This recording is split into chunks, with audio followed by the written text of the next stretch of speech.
நாம் ஒரு அரசியல் பெரும் புரட்சியை முன்னெடுக்கிறோம். திரும்ப திரும்ப உங்களுக்கு சொல்லுவேன், நாம் தமிழர் என்பது கட்சி அல்ல.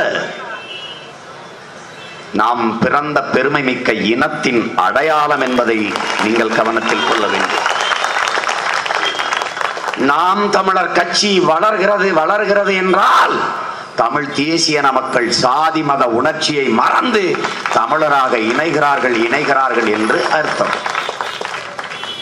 இந்த கட்சி எதற்காக?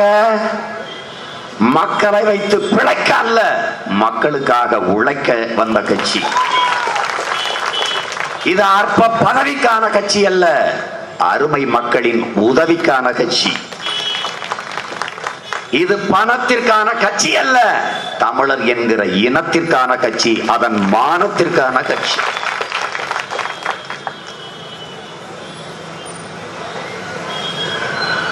புரட்சியாளர் லெனின் சொல்லுகிறான், நீ எல்லோருக்கும் நல்லவனாக இருக்க நினைத்தால் எவனுக்குமே நல்லவனாக இருக்க முடியாது என்கிறான்.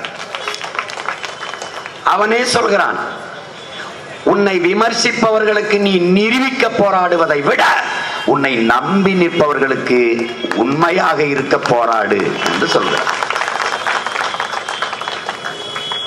உங்கள் மீது வைக்கப்படுகிற விமர்சனம் உண்மை இல்லை என்றால் நீங்கள் கோபப்பட தேவையில்லை. அந்த விமர்சனம் உண்மை என்றால் கோபப்படுகிற உரிமை உங்களுக்கு இல்லை. எதை பற்றியும் சிந்திக்காது இனத்தின் விடுதலை என்ற உயர்ந்த புனித கனவை மட்டுமே நினைவில் கொண்டு முன்னேறி வாருங்கள் என் உடன் பிறந்தவர்களே. இலக்கு ஒன்றுதான், இனத்தின் விடுதலை. உங்களுக்கு சொல்லுவேன், கடலையே தாண்டி விட்டோம், கரைதான் இருக்கிறது. நம்பிக்கையோடு நடங்கள், நாம் வெல்லுவோம்.